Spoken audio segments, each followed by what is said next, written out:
Hello, everyone, and welcome back to another episode of the CouchCast charity podcast, where today we're very lucky to be joined by a very special guest all the way from New Zealand. It's Mr. Graham McTavish. Hi, Graham. Hello. Hello. How are you, Matthew?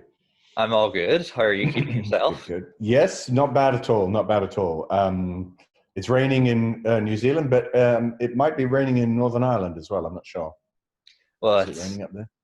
It's dark out, so I can't tell, but it usually is raining, yeah. Yeah, I've been to the north a few times, actually. Yeah. It's similar weather to your homeland, Scotland. Indeed it is. Yes. It's one of the most beautiful parts of Ireland, I think, the north. It's gorgeous. I toured there. When did I tour there? Gosh, I think it was in the 90s. I did a show about Vincent van Gogh, and we toured it all over the world. And we did a little tour of Ireland. I think is it the Foyle Arts Centre? Is it the Foyle Arts Centre? The Millennium Forum, would it be? Well, that sounds like it was built in 2000. You're bang on there, yeah. No, this was in the 90s. So whatever was existing before then. Yeah. Yes. Yeah. We went there and we were all over the place. It all becomes a little bit of a blur, sadly, but I loved it anyway. And I had I had a girlfriend from Northern Ireland for many years, actually. Yes. From Glengormley. There we go.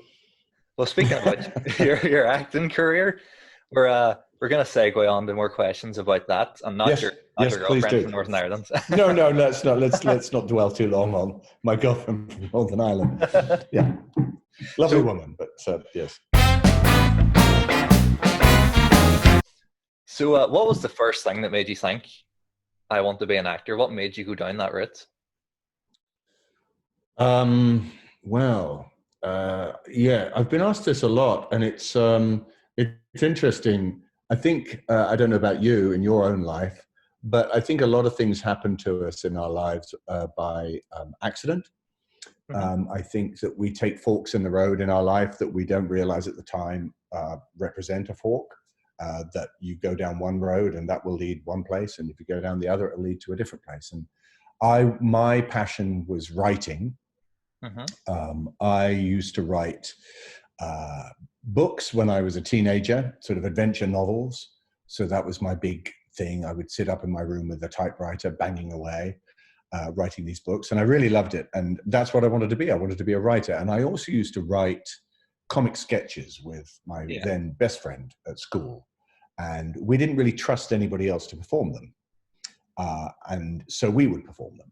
Yeah. And we would do them at parties and stuff. And I put together plays, comic plays and things like that. But I never regarded myself as an actor. I was just making up the numbers, really. You know, it's like nobody else could do it, so I'll do it. And I used to be asked by the drama teacher at my school, a chap called Des Margetson, if I'd be in the school plays. And I always said no, I had absolutely no interest. And then on one occasion, he asked me to be in a production of a play called The Rivals, which was by Sheridan, an Irish writer, I believe, actually. Oh, yeah. It was 3 days before the production was due to be performed. The actor involved had become sick, so he asked me if I'd take over. And to this day, I have no idea why I agreed. I suspect there was probably a girl in the cast that I wanted to impress or something. I mean, it would have been really that stupid. And I learned the lines in 3 days, and we went on. It was a comedy, and I had a particularly comic role of a man called Bob Akers.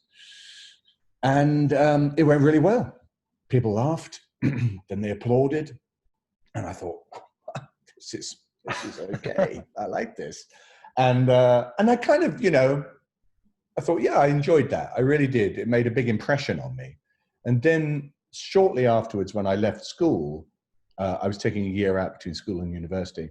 The local amateur dramatics company put a leaflet through my parents' house, the door there, and asking for young actors. They had a shortage of young actors.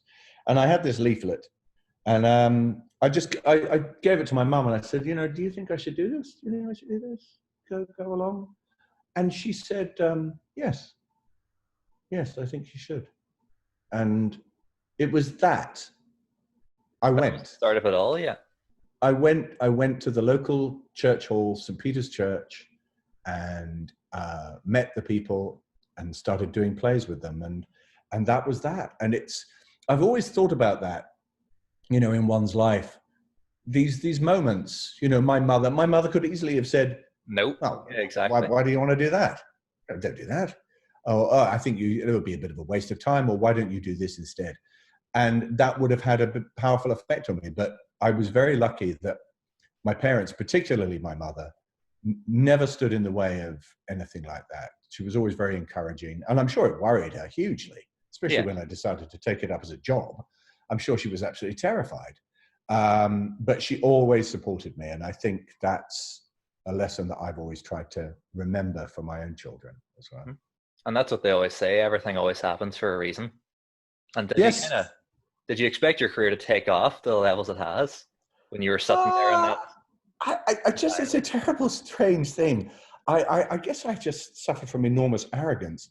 I never thought that, I definitely struggled, don't get me wrong, plenty of rejection, plenty of people telling me, no, we don't want you for this. No, it's gone in a different direction. No. But I never doubted that I would succeed.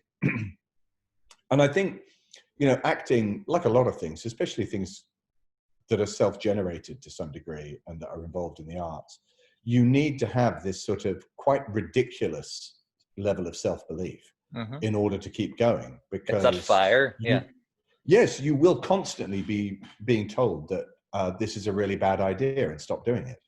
And, I worked on my own stuff. I mentioned the Van Gogh show, and that was a way of generating my own work. And that proved to be a great deal more successful than I imagined it would be when I first wrote it. And it's things like that, it's strange. I worked with Sylvester Stallone a couple of occasions, but the first time I worked with him on Rambo, I remember him saying to me, we were talking about acting, and he said, the best actors, you'll never see them. You'll never see them.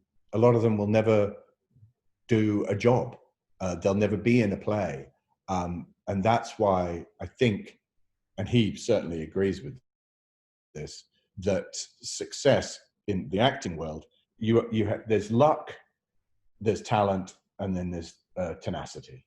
And you have to have at least two. You have to have two. You can't have one. You can't just be lucky. Because if you're lucky, eventually people will go, yeah, but he's terrible. He's awful.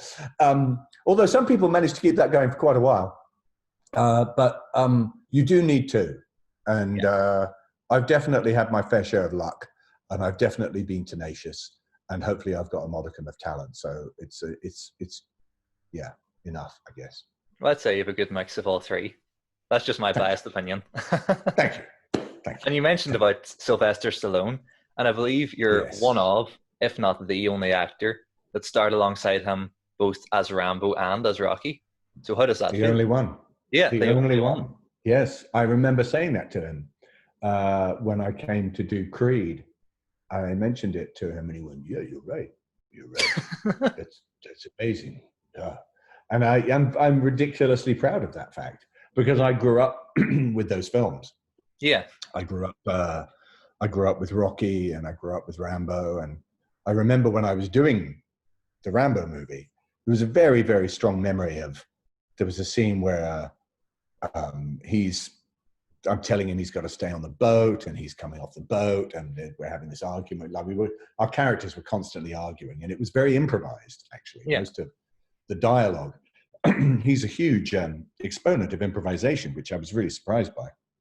And so we were improvising the scene, and we were doing take after take after take, doing it differently. And he was coming out, and we were doing it. And I had this extraordinary moment where there was a part of my brain that became completely detached from what was happening and was able to observe what was going on. And it was that part of my brain was saying, "Oh my God, I'm talking to Rambo. I'm talking to him, and he's Yeah. talking back. And it was this very strange out of body experience. It was like I'd stepped Disassociated. into a film.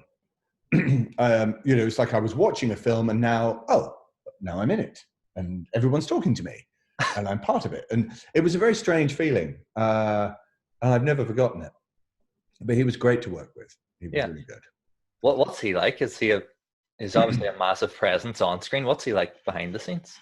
Oh, a massive presence off screen. Good God. Yeah, he's a very inspiring individual. I don't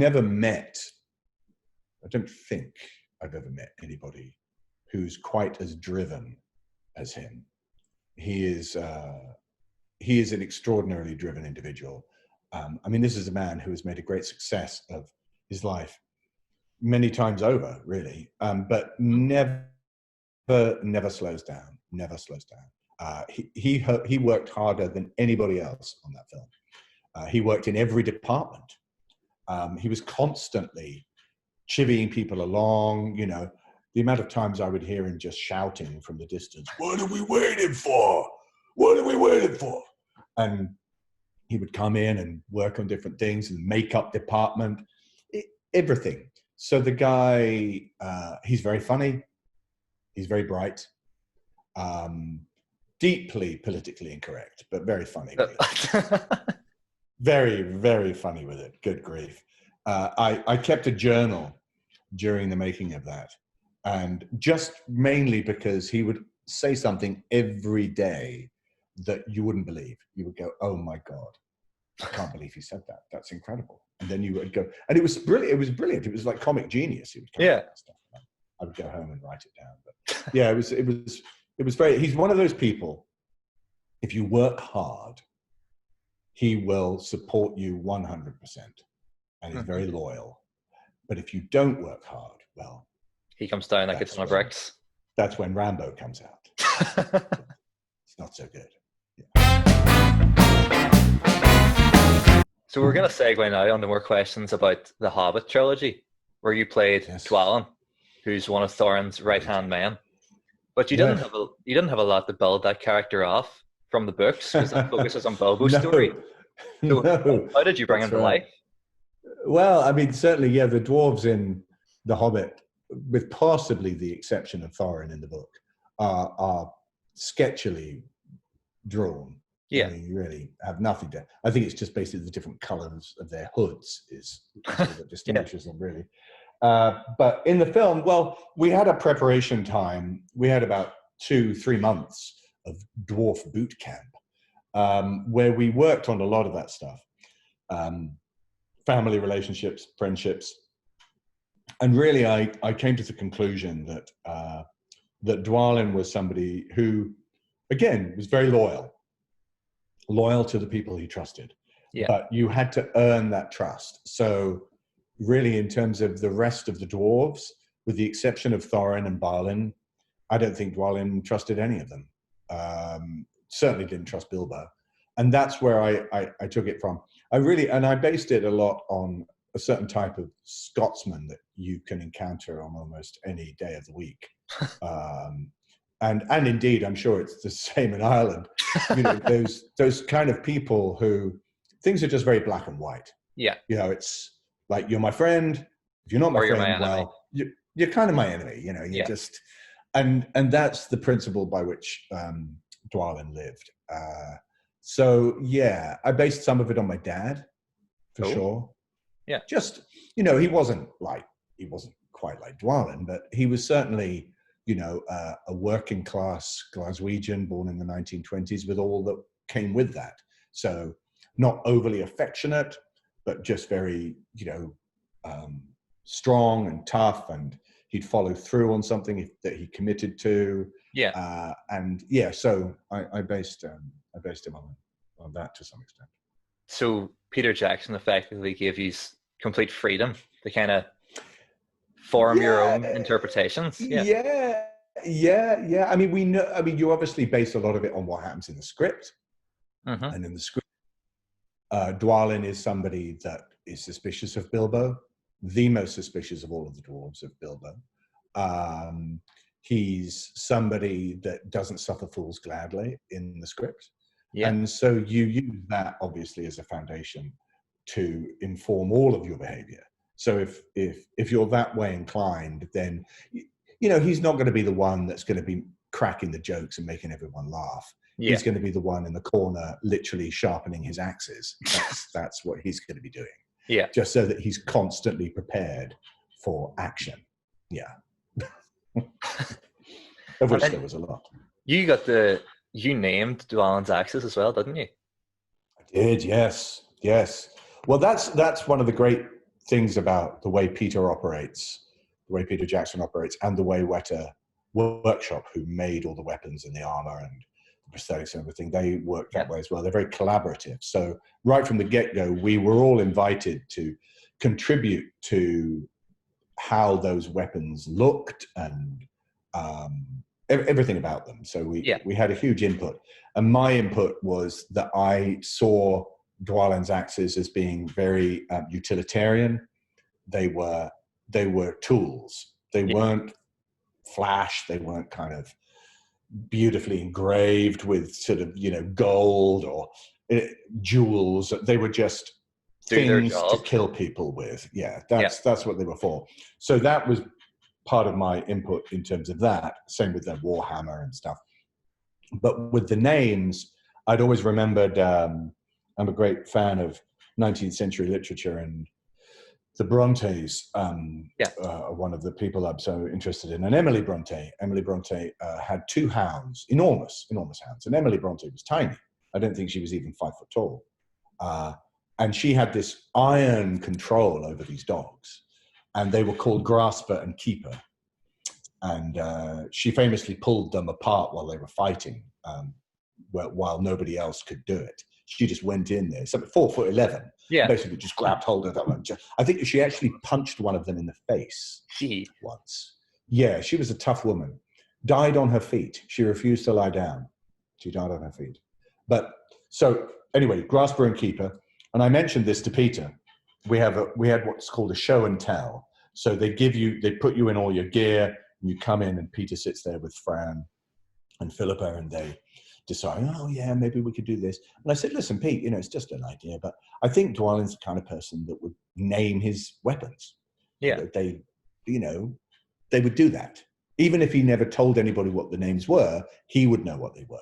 And he said, oh yeah. What kind of weapons? What names did you think of? And I said, well, Grasper and Keeper. And I explained the story, and he said, oh yeah, that's great. That's great. And Richard Taylor, head of Weta, was there making notes. And he went, okay, wrote it down. And I thought no more about it. The next day, they were engraved. Oh my God. In Dwarvish. Yeah. And I have them. in my office. You got to keep them as memory. Yeah. I have they gave us our weapons at the end. So I have things. I have weapons from different things that I've done in the house. Strange, you know. Strange but cool at the same time. Yeah, you know, it's good for my daughters when they bring boyfriends around. It's just a very subtle message. It's just there. This one grasps your soul. This one keeps it. Yeah, this is my dad. Here's Grasper and here's Keeper. He has axes, he has, you know, pistols and Highland broadswords. So yeah. So was there a lot of pressure on the cast of The Hobbit, considering the massive success of the Lord of the Rings trilogy beforehand? Yeah, my God, yeah, for sure. Well, I was a huge fan of those films. And yes, you felt the responsibility. It was a bit like, you know, when it comes to doing something like Outlander and even Preacher, for people who are huge fans of those comic books, you feel a massive responsibility to the fandom. And Tolkien's fandom is pretty intense. Yeah. And so I was very mindful of that. We all were. And also, yeah, the legacy of Lord of the Rings was very loud in our ears. We knew exactly what we were needing to do. But it was an enormously enjoyable experience. Absolutely life-changing, life-changing experience. Yeah. Yeah. And what would be your kind of top 3 highlights of filming the trilogy? Well, yes, highlights. Yeah, well, the barrel sequence was really great. That was fantastic. I mean, we were in actual barrels in an actual river for some of it, and we didn't expect to actually be in these barrels. We just, we thought maybe they'd have stunt doubles to do that.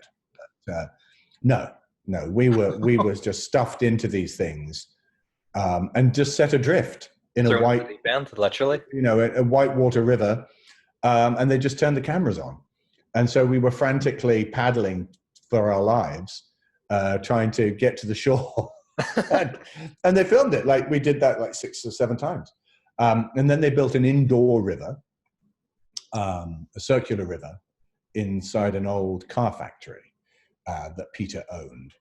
Peter owns a lot of strange. Conveniently, conveniently. And it was this enormous, it was about 200-meter circular river. And they had 2 V8 engines that ran at 5,000 RPM, one at each end. And we were just fired around it. Oh my God. So they would build up the speed. And that was like a fairground ride. That was huge. And we'd stay in there like all day. And we did that for 2 weeks. And then we did all sorts of other stuff for the barrels. But that was great fun.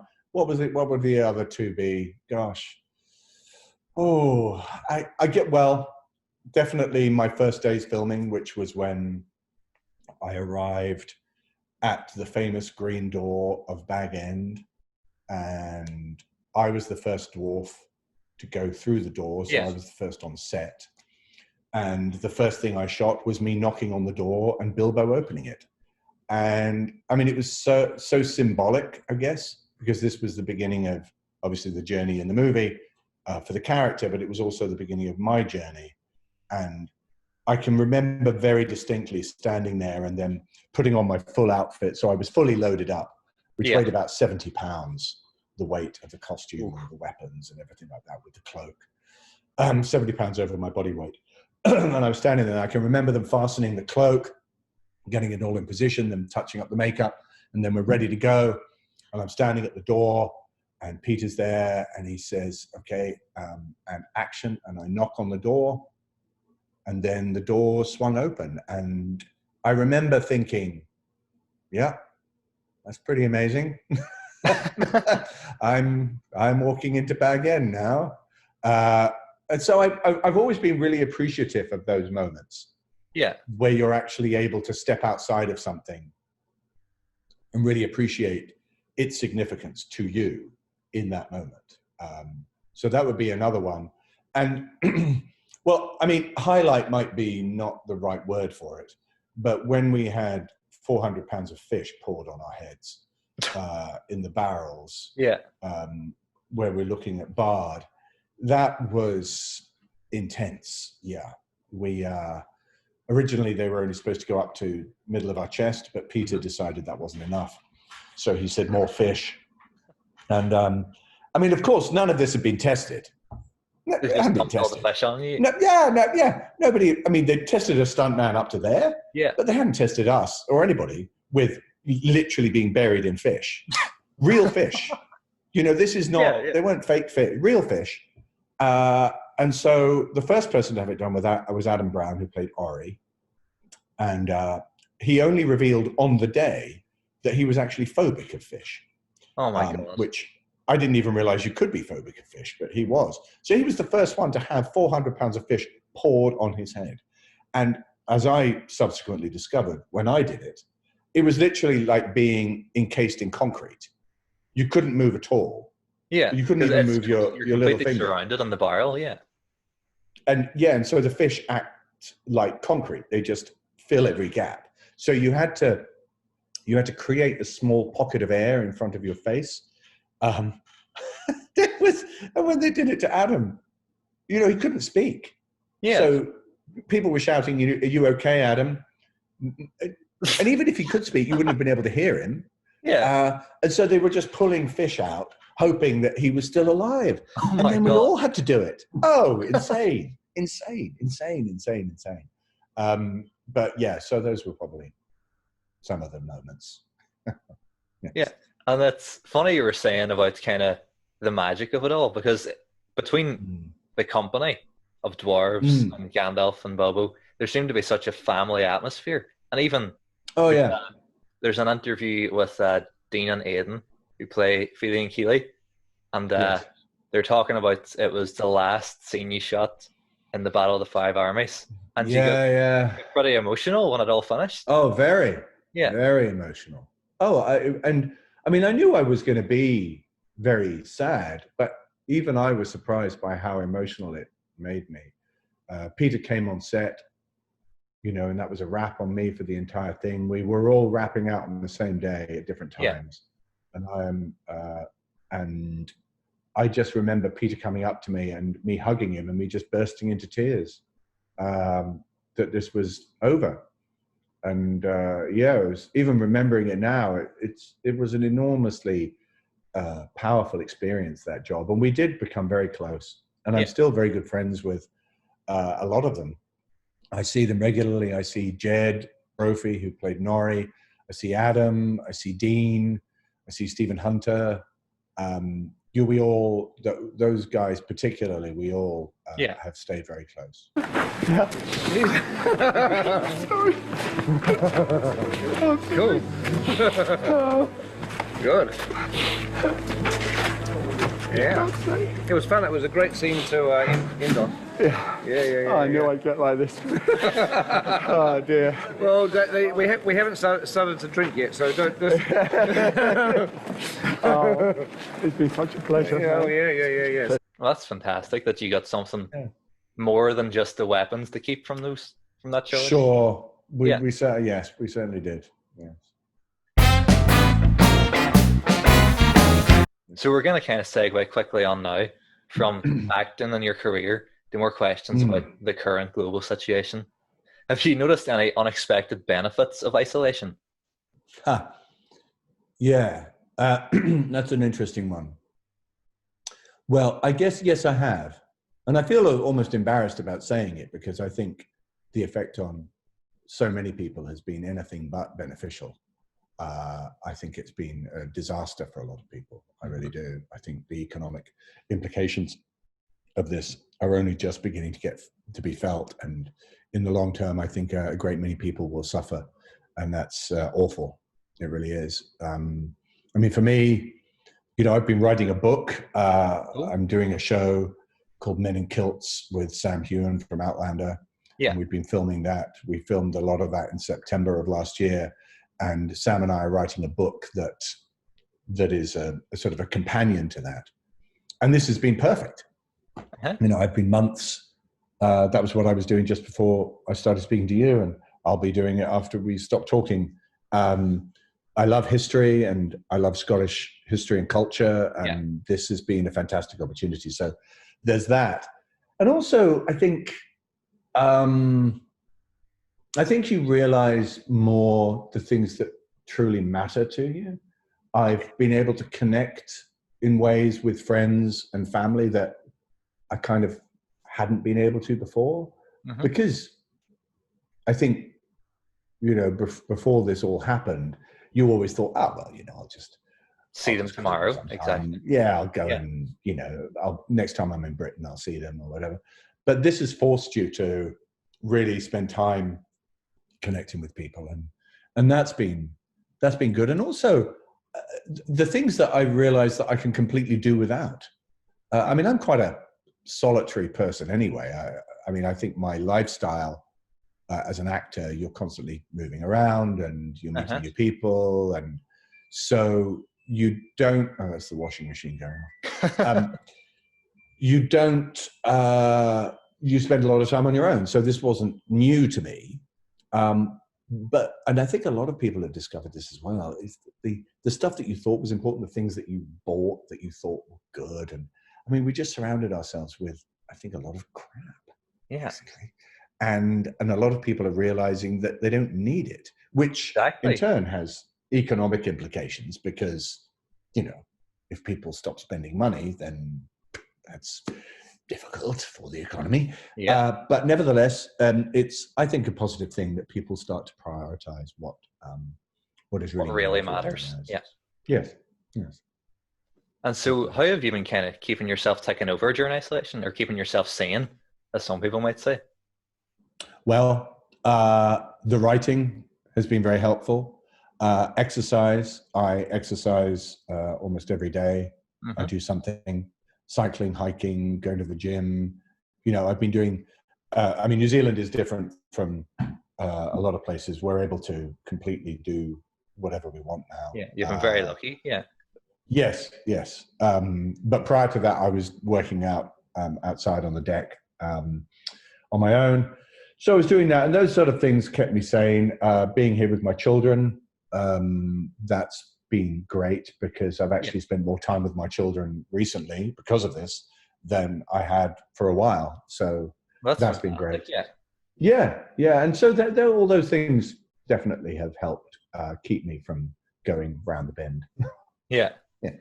And then our last question is, what advice would you have for anyone who is struggling with lockdown? It can affect your mental health very badly, as we know. Oh, yeah, that's a big question. Yes, one's mental health. I've been very lucky in my life. I've had my down moments. I've had days where it's been very hard, well, more than days. But I think, you have to, first of all, if you're suffering seriously from mental distress as a result of all this, you need to talk to people professionally that can help you. Don't be shy about doing that. I think it's very tempting for us all to think that we can tough things out and it'll all be okay. But I also think it's important to acknowledge when you need help. Exactly. And not to be embarrassed about that. Because we all do. We all need it. Whether that help comes professionally or through your family or your friends, I think it's important to always remember that you are not alone. Yeah. And I think people are always surprised that when they do have the courage, to some extent, to admit to their own failings and their own concerns, the number of people who will help them with that, friends, family, whatever. And that's, I've always tried to do that, and I've always encouraged other people to do it to me if they're concerned about something. From a lot of these responses have a danger of sounding very trite, but there is truth in them, that whatever you're feeling, to some degree, it will pass. Certainly this will pass, what we're going through. And whatever will come out at the end of it will be different for many people. But, we are very adaptable. And I think as a race, as a species, and I think we need to hold on to that, and also to hold on to the things that have given us strength in the past. If you've struggled in the past with things, and I know I have, try and draw on what helped you then and apply it now. Yeah. Well, that's fantastic advice. Yeah. Well, I hope it's helpful. Yeah. Well, that just does us for today's episode of the CouchCast Charity Podcast. So massive thank you to the wonderful Mr. Graham McTavish for coming on, volunteering his time. My pleasure, Matthew.